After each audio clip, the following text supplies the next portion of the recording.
still have access to edit a couple things. Not a couple things.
Call the meeting to order. This time I'll ask that a determination of quorum be determined, and it appears we do have a quorum. Moving on to the approval of the minutes from the June 22nd, 2022 meeting. Those were distributed to all the members previously. Any corrections need made, members would have seen. Seeing none, we'll proceed under unanimous consent that the minutes be approved. At this time, we'll move on to the appointment of officers. The statute on Public Energy Authority provides for two different officers be appointed. At this time, I'll open up for nominations of officers. Mr. Chairman, I'd like to nominate Megan Copsell, the spot on the Secretary for the Authority. Do we have a second for this motion? Mr. Chairman, I second. It's been moved and seconded that Megan Copsell be appointed as the Secretary Treasurer of the Public Energy Authority. Is there any discussion? All right, seeing none, those in favor of the motion that Megan Copsell be appointed as Secretary Treasurer, say aye. Aye. Those opposed say no. The motion is carried. Are there further nominations for officers? Yes, if all right, I'd like to nominate Nick Prezzolati to be appointed as Vice Chair for the Authority. Do we have a second? I second. It's been moved and seconded that Nicholas Prezzolati be appointed as Vice Chair of the Public Energy Authority. Is there any discussion? Seeing none, those in favor of the motion that Nicholas Prezzolati be appointed as Vice Chair, please say aye. Aye. Those opposed say no. And the motion is carried. Seeing no further motions, we'll move on to our presentation for today. At this time, I'd like to introduce Andrew Robinson, who serves as the Director of Economic Development for the United States Senator Joe Manchin. He's here today to speak to us about the Hydrogen Hub project ongoing. Thank you, Secretary. Thank you all. It's a little nerve-wracking to present on an energy matter to some of the foremost energy experts, some of which we were begging to serve as experts on a panel just a couple weeks ago. But I will do my best to come through and try to give you a little update on what we have going on. So the West Virginia Hydrogen Hub Coalition is a conglomeration of West Virginia elected officials right now. So we have Senator Joe Manchin, Senator Shelley Moore Capito, Governor Justice, and Congressman McKinley came together, and I'll skip ahead to a little timeline here of what we've done so far. Back in February, the senators, the congressmen, and the governor came together to make this coalition to ensure that West Virginia gets ahead of the game and starts working on what the hydrogen hub application for West Virginia or the greater region may look like. And in that meeting, they just started the general conversation and got further down the line where they actually held an organizational meeting together. In March, the DOE asked for responses to their RFI. The West Virginia Coalition decided the best route would be to formally respond and announce their intentions to apply for a hydrogen hub in West Virginia or in the greater region. In April, the leadership of the legislature joined that conglomeration and that collaborative to start working forwards. And then on July 28th, which Mr. Preservati was so nice to attend and present for us, we had basically an engagement meeting for the corporate entities out there that are interested in this. In that meeting, we had over 200 corporations interested in coming to West Virginia and working on a hydrogen hub in this region.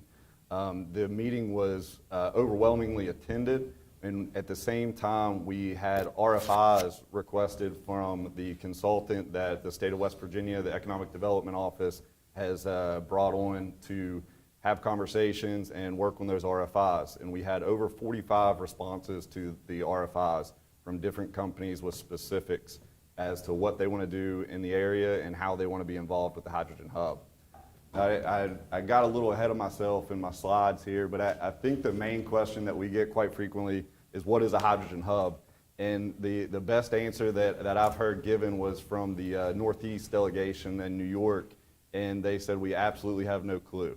So, and I paraphrase a little bit, but that's by design, I believe, because the hydrogen hub is really an effort of the federal government and the Department of Energy through the Infrastructure Investment and Jobs Act to create a hydrogen marketplace in the United States, allowing for traditional feedstocks, such as fossil fuels, nuclear, renewables, and others, to create hydrogen that was able to burn without the carbon footprint of those feedstocks originally. So with some measures, we can use our traditional feedstocks and create clean energy from that. And there is quite a bit of interest in this, I can tell you, and it's kind of coming together as they develop. We are waiting anxiously for the FOA from DOE that will give us detailed information of what the proposal, what needs in the proposal are necessary, and those items there. So we'll have much more information of how that goes very soon from DOE, we expect. Here is the structured definition here for a hydrogen hub, is to demonstrably aid achievement of the clean hydrogen production standard developed under Section 822A of Energy Policy Act of 2005 and demonstrate the production, processing, delivery, storage, and end use of clean hydrogen, and can be developed into a national clean hydrogen network to facilitate a clean hydrogen economy. Now, the technical objectives are here and very simple. The feedstock diversity across the country, they do want to see one hub that focuses on each of the feedstocks, fossil fuels, renewable energy, and nuclear. I think in West Virginia, as Senator Manchin likes to say, that we are all the above energy state, and there'll be all above energy solutions incorporated in this, we hope, as we go forward and formulate a team going forward. Geographic diversity gets interesting when we saw the DOE's intent back in June when they presented, originally when they passed the Infrastructure Investment and Jobs Act, there's a minimum of 4 hubs in the country, and what we expected was 4 hubs to equally distribute the $8 billion of an opportunity this is. But what we've seen from DOE is a little bit larger than that. There's 8 to 9 regions that they've highlighted in their kind of heat map they released, so that we may see more than those four locations. But I think the most important one here for West Virginia is employment. So this is their direct language of DOE shall give priority to regional clean hydrogen hubs that are likely to create opportunities for skilled training and long-term employment to the greatest number of residents in the region. So I think that drives straight home here to West Virginia. There will be some Justice 40 and distressed communities benefits if we can work our proposal to incentivize things in those areas. And as you all know, West Virginia unfortunately has the unfortunate benefit of having those distressed communities when you apply for this federal funding. So it's unfortunate that we have those regions, but we will have that opportunity to try to fix those and bring employment to the area. We already went through the timeline. I'll give you kind of a quick rundown of the opportunities for applications in our greater region. A lot of these opportunities have come from a tri-state application or a tri-state focus. Into Market is a nonprofit there in Pittsburgh. EQT, Battelle, U.S. Steel, Shell, and quite a few others teamed up with Into Market in a couple meetings very early on. And they were working to kind of bring a coalition together. AEP brought a meeting here to Charleston, and they were a part of that.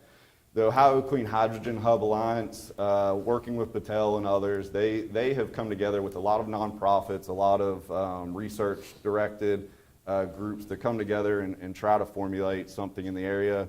The Midwest Nuclear Hydrogen Hub is focused from University of Toledo, and they've made some outreaches recently. Shell, Equinor, and really we should have U.S. Steel there, has made an announcement that those 3 companies will work together to develop a hub proposal somewhere in the tri-state area. Tennessee has worked with Chemours, TC Energy, TVA, and a couple others. There's some opportunities in the Johnson City area, some nuclear opportunities in Tennessee that some other parts of the region may not have. And Pennsylvania has done something similar as to West Virginia, as collecting their elected officials and put them together in an announcement. And then I have a little update on each one. Into Market has decided that they will be a facilitator. They will work to bring together groups for a greater proposal for the region. Ohio still shows intentions to go and apply individually or as a group.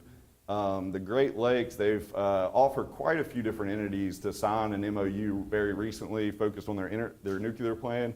As I just said, Shell, Equinor, U.S. Steel made their announcement just last week or the week before that they'll work as a trio in this region. And Tennessee, at least Chemours has expressed interest in working in a wider range in the West Virginia, Pennsylvania, Ohio area, as well as Tennessee.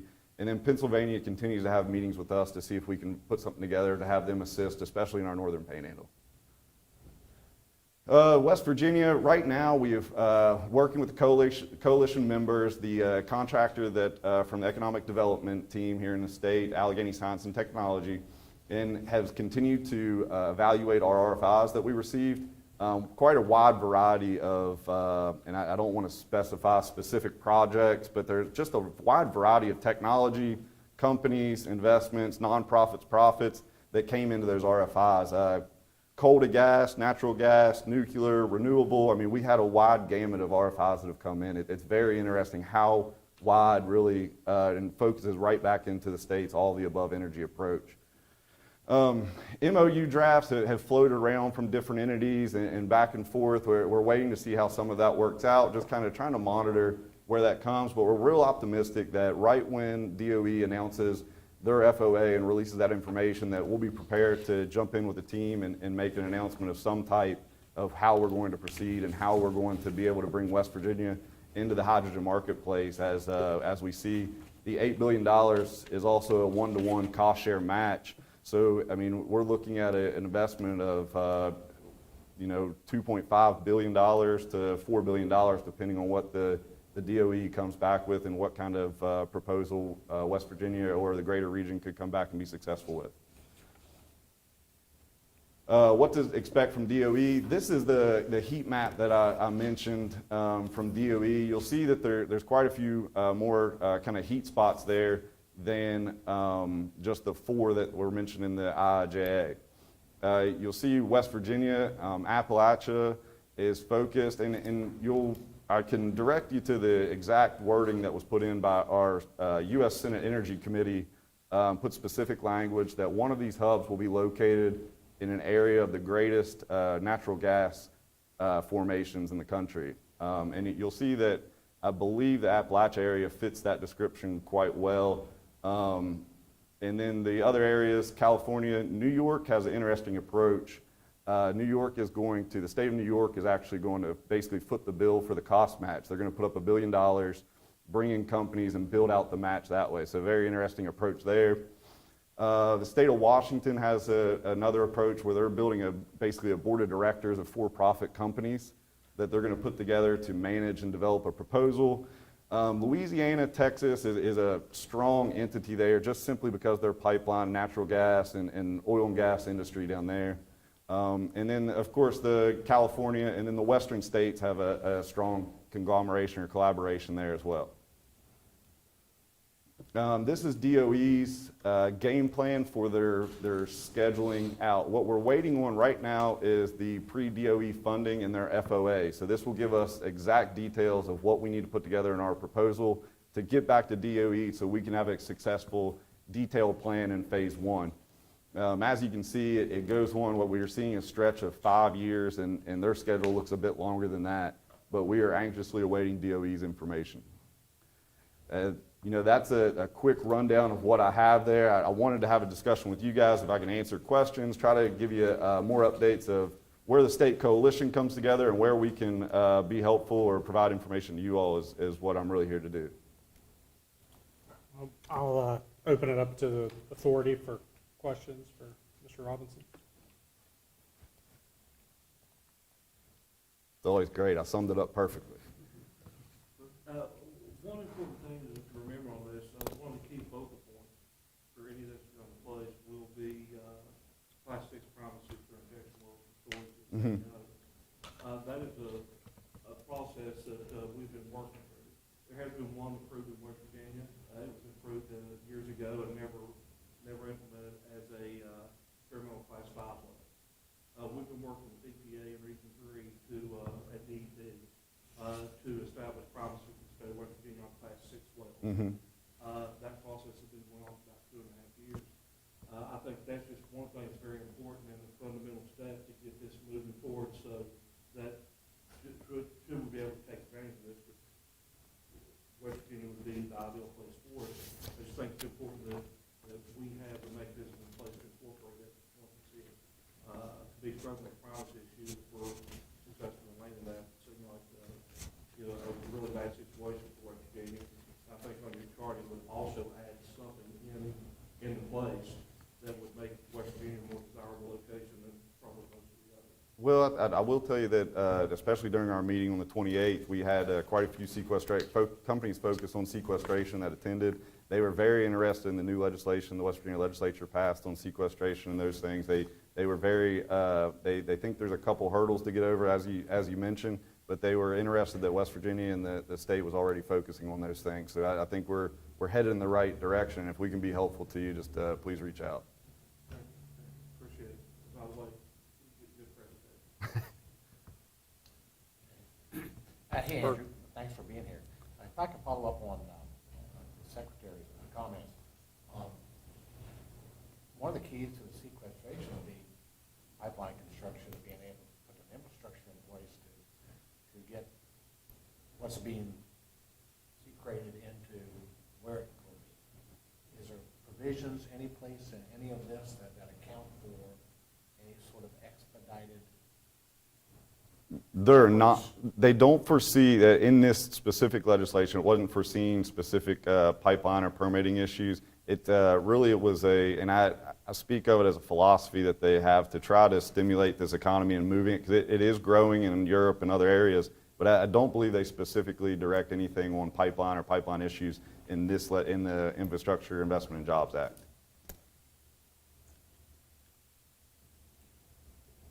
Andrew, the hydrogen I've seen, I wouldn't even call them proposals, but pitches of where it can be used for just electric production to a wide number of things. Could you talk a little bit as to, what you understand the uses of the hydrogen could be that would be?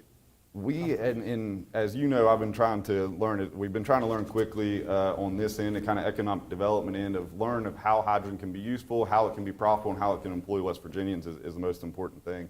And what we have seen is there's a wide variety of uses, especially high heat, high energy uses. It is very good at steel making, aluminum, buses. We just had a very interesting conversation with a bus transit around that they find it very useful because electric batteries have a difficulty of pulling that heavy haul equipment, but hydrogen has that high heat capability of pulling heavy equipment of that type. So you can actually there's a company, a transit in Champaign, Urbana, that they're actually producing hydrogen, fueling their buses, and then charging an electric battery with the hydrogen as they drive around and give public transit. Heavy haul of trucking, power generation, obviously, and there's quite a few chemical operations that use ammonia and hydrogen already. Some right here in the region that we're standing in today. Yeah, it's what I've seen. It's kind of all over the map as to what it could be used for, which is my understanding of the hub is kind of where that comes from is, you could have a central operation of, say, power generation, but the other offtake uses is, really a lot of options for whoever the developer would be to utilize the byproduct. As you can imagine, we've had a lot of conversations of what exactly a hub is, and there's been a spoken wheel concept or drawing that people have given out. I think this is much more like a spider web of producers in different areas trying to co-locate with existing manufacturers so they can utilize this energy resource. And thankfully in the Inflation Reduction Act, there's a production tax credit as well that will incentivize this program even more. Which with that concept, it's become clear to me with the basically rudimentary information that I've taken in that the pipelines are critical to that, transporting it and getting it condensed to where it's even able to be transported. Yeah, and there's a technology piece that West Virginia University and Marshall are in RCBI to that extent are already working on looking at of making sure that our pipelines can get over the embrittlement process, and if they have difficulties there, if there's a way to sleeve existing pipelines, and then as you know, the national concept of permitting and those things for new pipelines, it's all kind of a moving piece that are going to work toward and hopefully help hydrogen and clean energy of this type that we can produce domestically grow in the future. Andrew, quick question for you. Again, thanks for coming. Great presentation. The tri-state effort you were talking about, what are the three states? Most of the three states, as I'm sure you're aware, follows the shale formation. So you look at a lot of the conversation goes around Ohio, West Virginia, and Pennsylvania. There's different drawings depending on who you talk to and what effort. You'll see different drawings of West Virginia, Virginia, Kentucky, West Virginia, Kentucky, Tennessee, West Virginia, Maryland, D.C. I mean, there's a lot of different ideas, but I think most people you talk to that are working to put these together are looking at the Pennsylvania, West Virginia, Ohio section. Because that's what I was trying to figure out when they were talking about a tri-state effort, where they were looking at how that would work with the tri-state effort, if there's, would be a hub or how that all works, and if we can encourage the tri-state effort to have a focus on West Virginia, how all that interplays. And I will use my terminology that I personally use. I won't speak for anyone else, but I like to say that our hub efforts may reach outside of the state, but there will be a strong focus on West Virginia as we move forward if we're able to help guide the ship. Nick, if I may, I think some of the things that are inherent in the infrastructure bill that Andrew pointed out earlier will gear that towards West Virginia because of our current economic situation, our population, our age distribution. One thing we need to keep in mind as we go do this with the infrastructure bill, there's specific things in the register that have to be satisfied. We've been going through quite a bit of it here recently, but it's very important that it focuses on adversely impacted areas, disproportionately impacted areas, and there's always the cover top with federal register that has to be demonstrated. So one thing that we can do, if you guys get any projects, we have been through that quite a bit. So if you want to bet anything, 30,000 foot view, my staff is readily available to any entity that needs information. Yeah, and with those coal field communities, the Inflation Reduction Act has $4 billion specifically for manufacturing and coal field communities. I mean, there's a great opportunity for West Virginia, not only in the $8 billion available here that I think we have a strong opportunity to make a proposal, but in the Inflation Reduction Act, another $4 billion available to coal communities all over West Virginia. So I think with the hydrogen hub, that coal community funding, we have a lot of opportunities to employ West Virginians with these efforts. Further questions or comments for Mr. Robinson? Well, seeing none, I'll just will take this opportunity to remind everybody, not just on the authority, but the crowd and anyone watching it. This is something that's in its infancy stages, and is developing. I'm sure day to day, which Andrew would attest to. So, just I think it's worth pointing that out, and this will grow and change as we move forward. And really because of that, I think it's even more beneficial that Andrew came to brief us on what's going on. Typically people will like to wait till the last minute to talk about things like this. So I really commend him for agreeing to come speak with us, and we greatly appreciate it. Thank you, Secretaries. Thank you, everyone. Thank you very much.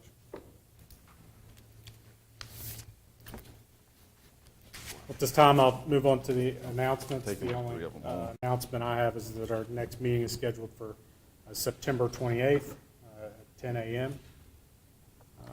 And now remarks by members. Any members wishing to make any remarks?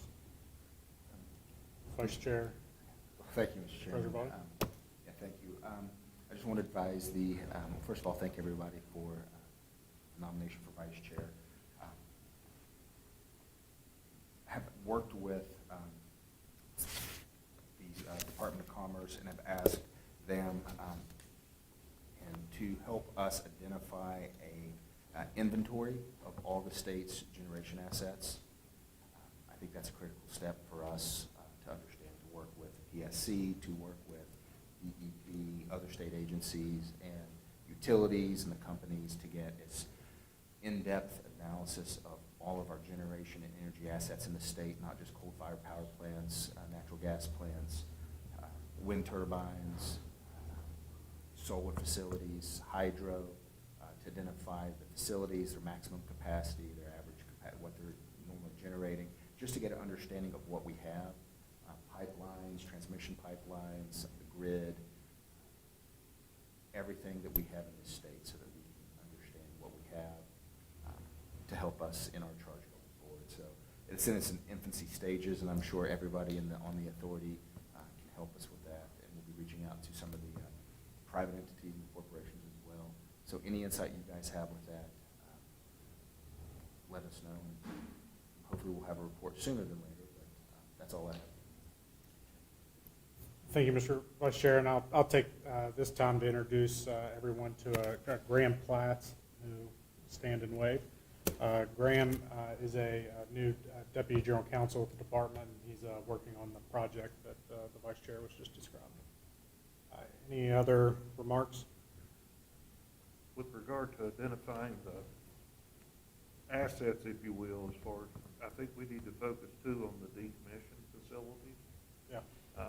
That where opportunities could avail themselves for implementing new technology, whether it be hydrogen, natural gas. Some of the coal facilities that have been decommissioned already have the infrastructure. That's a great point. I had not thought about that. Additional remarks? Seeing none, I'll entertain a motion to adjourn. So moved. Second. All those in favor of adjournment, say aye. Aye. No? Motion carries. We are now adjourned. Thank you very much, everyone.